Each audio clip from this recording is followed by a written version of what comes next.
Bizim büyük sakitçilikdir biz oturmuşuq burada. Sabahları vətənimizin dar günündə biz eləməliyik. Biz kişilər eləmək, kim eləməlidir? O qədər belə təşkillik tapdıq bir kişinin sözündən. O həmin o bizim icra başçısı deyirik də, onu bəlkə də şəhər soveti gedir, o il başqanına gedir, bilmirəm bizdə. Onlar rayona il deyirlər də. Yəni mənim demək istədiyim budur ki, bu cənab prezidentin apardığı uğurlu daxili və xarici siyasət bu 200 ildən sonra nəhayət bizim alnımızı açdı, belimiz dikəldi. Bütün dünya xalqlarının gözünün içine bugün dik baxa bilirik ki, bu düzgün siyasət quruldu, ulu öndərin başlatdığı və cənab prezidentin də uğurla davam elətdirdiyi siyasi xətt düzgün aparıldı və bu haqq mübarizəsinə başlanılanda, 44 günlük zəfər mübarizəsinə başlanılanda heç bir dünyanın süper gücü bizim haqq mübarizəmizin qarşısına çıxa bilmədi.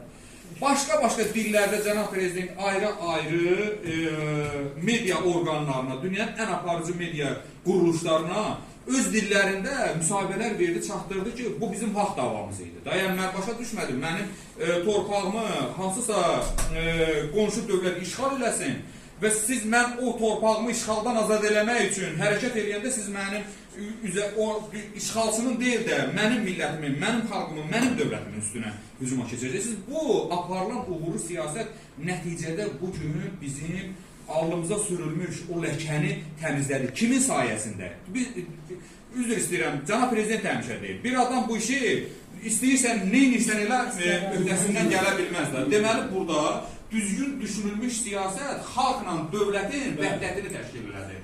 Xalq dövlət ordu birliyini yaradıb və o da sizlərin sayəsində, sizin yetişdirdiyiniz o övladların sayəsində baş verdi ki, onlar vətənpərvər yetişmişdilər. Onlar vurulurdu, ayağını sarıyırdı, bir də hücuma keçirdi.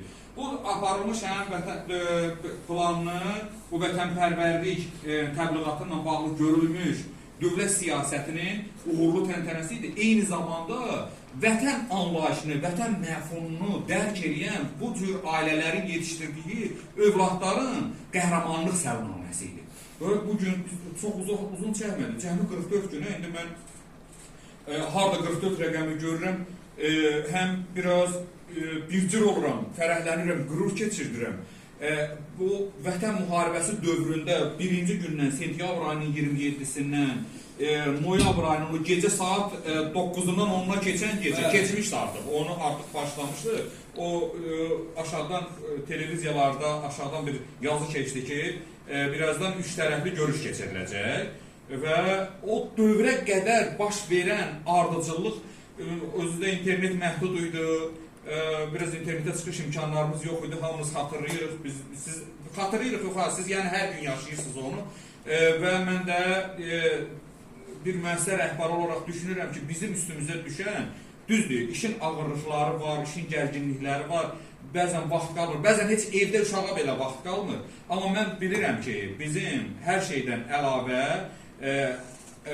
əlavə də yox, öndə sizinlə görüşləri müntəzəmləşdirmək. Sizinlə görüşləri, tələbələrimizin görüşlərini təşkil eləməkdir. Bu, bilirsiniz, bu nə birinci deyildi, nə sonuncu deyildi. Bizim, ola bilər, bu il, bugünün pəncərəsindən baxanda biz görə bilərik ki, bizim proqram dövlət siyasət xətti, düzgün aparılmış işlər, bugün sərhəddə bir il artıq neçə aydır, neçə dedi o günü çıxışda mütəxəssislərdən biri, bir ildən çox zamandır ki, artıq sərhəddə biz şəhid vermirik, itkimiz yoxdur. Sakitçilikdir, o bilirsiniz, mən düşünürəm ki, bütün dövlətlərdə həm dövlət rəhbərliyinin ali məqsədi amalıdır, həm insanların amalıdır, rahat şəraitdə yaşasın, itkisiz olsun, xoşbəxtçilik olsun, sərhədlərdə rahat keçid olsun. Və bugün baxırıq ki, buna doğru həm qonşu dövlətlərlə aparılan siyasət, həm də bizim yanaşmamız, xalqımızın da yanaşması ondan ibarətdir ki, sülh olsun, nəticədə bundan sonra heç kimin balası tələf olmasın, canından, qanından keçməsin, bəli. Amma bu o demək deyil ki, sabah hansısa o qonşu dövlətdə bugün bu prizmadan yanaşan hakimiyyət devrilməyəcək, başqa bir hakimiyyət gəlib, yenə Azərbaycana qarşı ərazi iddialarından çıxış eləməyəcək. Ona görə bu təbliğatı aparmaq üçün Azərbaycan xalqının o milli mənəvi dəyərlərini, vətənpərvərlik amalının daim o təbliğatını yaşatmaq üçün sizin öndərliyinizdən yararlanmaq lazımdır, mən düşünürəm. Yəni, bu ailələrin düşünməməlidir ki, balalarımız getdi, müharibədə döyüşdü, bugün Nicat müəllim mənim oğlumu xatırlamır. Buradan məzun olub, Nicat müəllim nə olsun onun məzun diplomuna qol çəkməyib. Amma fakt bugün adam bu müəssisənin rəhbəridir, mənim o övladımın oxuduğu təhsil müəssisəsinin rəhbəridir. Mənim övladımla bağlı heç bir tədbirdə bir çıxış eləmir, bir şəhid anasını, şəhid atasını dəvət eləmir, ailə üzvlərini dəvət eləmir və o mənə qarşı olan o gərgin münasibət dövlətə qarşı yönəlməsin. Mən düşünürəm ki, mən bir məmur kimi, mən bir idarə rəhbəri kimi dövlətin, dövlətçiliyin mövqeyindən çıxış eləmək istəyirəmsə, sizin könlünüz xoş olmalıdır. Siz bizlə əməkdaşlıqda həmişə olmalısınız, biz sizin ayağınıza gəlməliyik, sizinlə görüşlər keçirtməliyik, sizin o keçirdiyiniz bütün tədbirlərdə iştirak eləməliyik və bizim bütün keçirdiyimiz vətənpərvər ruhlu tədbirlərdə, simpoziumlarda sizin iştirakınız təmin olunmalıdır. Bu mən düşünürəm ki, vətəndaşlıq da borcumdur. Təkcə vəzifə borcum deyil, vətəndaşlıq da borcumdur. Mən sizin gələn ayaqlarınız var olsun deyirəm. Təşəkkür edirəm ki, dəvətimizi geri çevirmədiniz. Hər biriniz gəlib iştirak edirsiniz. Yenə deyirəm, ola bilər hansısa tutaq ki, məmurdan inciklik olar, amma bu o demək deyil ki, bizim dövlətimizin şəhid ailələrinə diqqət və qayğısı yoxdur. Mən bayaq Məzahir dayı çox gözəl qeyd elədi, cənab prezidentin şəhid ailələrinə diqqət və qayğısıyla bağlı həqiqətən də görülən işlər göz önündədir. Yəni bunu hansısa Nicat müəllim, hansısa nə bilim Mahmud müəllim ola bilsin, biraz toyluğundan, biraz təcrübəsizliyindən hansısa tədbirdə tutaq ki, belə deyək, diqqət göstərməyib. Amma bu o demək deyil ki, bu bizim dövlətimizin mövqeyidir və sizdən xahiş edirəm ki, bizim həmişə bu tədbirlərdə belə bir münasibət mən gözləməmişəm heç vaxt ki, bir adama, tutaq ki, Elmira xanıma deyirəm ki, şəhid ailə üzvlərindən bağlı mən görüşmək istəyirəm, tutaq ki, kitabımız çapdan çıxıb, onun təqdimatını keçirtmək istəyirəm. Yəni, ola bilsin, kimisə ad demərəm. Amma bu bizə aid məsələdir ki, burada Tovuz Dövlət Peşə Təhsil Mərkəzinin, əvvəlki Tovuz Peşə Liseyinin məzunları kimlər idi? Burada təhsil alanlar kimlər idi? Kitablar onların adına çıxır. Şərt o deyil ki, burada məzunların adları indi var, həmin kitabda şəhid məzunlarımızdan təhsil olunmuş kitabdır.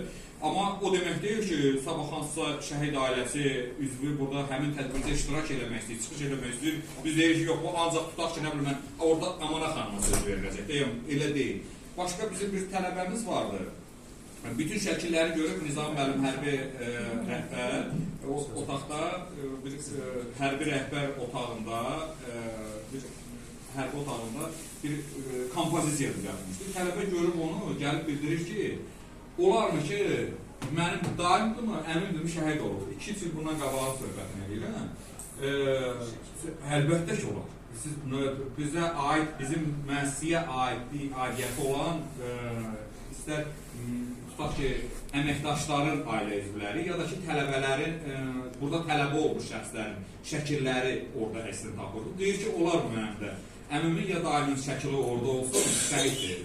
Əlbəttə olar. Yəni bu, o demək deyil ki, bizim bir nəfər, tutaq ki, Amana xanım çıxış eləyəcək, məsələn, nə bilim mən, Xoşqədər xanım çıxış eləyəcək, amma başqalarına aidiyyət yoxdur. Təbii ki, bizim amalımız, məqsədimiz heç bir şəhid ailəsini birini digərindən seçməməkdir. Bax, Elmira xanım buradadır. Bax, o gün Elmira xanım dünən bir suverenlik ili çərçivəsində bizim Zəfər gününə həsr olmuş dünən bir tədbirimiz oldu. Təşkilatlarla bir yerdə, məqsədə o da dəyərli olmasa da. Heç Elmira xanım orada iştirak eləmirdi. Bu tədbirin təşkilatçılığına bağlı bəzi məsələlər Elmira xanım üzərində idi. Mən dedim ki, bu həssasiyyətliyi siz bilirsiniz də, xahiş elədim ki, Elmira xanım mümkünsə bizə kömək eləsin. Mən orada çıxış eləyəndə dedim, heç kim düşünməsin ki, 90-cı illərdə torpaq bizim oğlanlarımızın zəhri yüz batından itirir. Döyüşən ordumuzun zəhri yüz batından. Heç elə deyildi. AKTP müsavat cütlüyünü yaratma siyasəti yüz batından oldu. Onlar Kreslo davası döyürdülər Bakıda, torpaq rayonlarda da torpaqlar itirilə gedirdi. Bu deyirdi, mən olacam o rəhbər, o deyirdi, mən olacam rəhbər və o zaman cəmaət, bizim oğullarımız, həmən Barat Rızayevin timsalında özün müdafiə batalyonları, yaba ilə, balta ilə, nə Kalaşnikov avtomatı tapan Kalaşnikov avtomatı ilə birtəhər, yəni o hələ çox sevindirici haldır ki, hələ bizim tamamilə ölkəmiz yox olub getməyib, məhv olub getməyib də. O zaman da qədir bilən Azərbaycan xalqı, indi mən baxıram, mətbuat səviyyəsində o zaman uşaq idi. Xoş gəldiniz, hanım. Erşaddan Asməli bizim tələbəmizdir. Biz hazırıq. Xoş gördük sizi. Bayramınız mübarək olsun. Bu zəfər sizin sayənizdə biz yaşayırıq, sizin biz ərmağanınızdır. Bu da məsələ bu analar farklı xəstəyə yerimizdir. Hamısının gedəcək tədbirləri də var, görəcək işlər var. Bizim bu şəhid ailələri, həqiqətən sizi hamısı xətrinizdə mən qürur duyuram. Hamısı sizi yanında görürəm, ona görə bir yola bura gəl. O gedəcək yerdə çoxdur. Onların məktəbində özü işlədiyi məktəbdə tədbir var, Elmarın arasın, ancaq bunu seçir. Bayramda tədbir. Gəlin ayaqlarınız var. Hamı buranı seçir ki... Yoxam, səsləndirdiyiniz fikirləri duyanda, eşidəndə elə bir mənə də əlavə bir impuls verirsiniz ki, biz sizi görürük, Nicat müəllim. Valla hamısı küsür ki, mən o Nicat müəllim niyə bizə də gəldim. Bax, hoş gələn bacım. Bir də şey, orada mənim aktivist, Zəfər, orada nəsə bir çəkiliş var idi. Şəhidlərin adı gəlirdi, orada deyilirdi, binanın dalında bir tədbirimiz var idi. Buna aslında, orada bizim uşağın adı çəkin, bizi niyə də dəvət eləmişsin? Bilməm, Nicat Qarabaq gün. Allah deyirəm. Bir sözlə deyib, mən yəni onu demək istəyirəm ki, bizim Cənab Prezidentin sayəsi nəticəsində bizim şəhidlərimiz, qazilərimiz elə bir tarix yazdı ki, ikinci bir dəfə bir dövlət İkinci bir dövlət belə zəfər əldə edə bilməz ki, bizlə ərazi bütövlüyü söhbəti eləyə bilməz ki, bundan beləməyəndir ya başqa nəsə. Bizim şəhidlər elə bir tarix yazdı. Bizim qazilər elə bir tarix yazdı. Kimin nəticəsində? Ali Baş Komandan.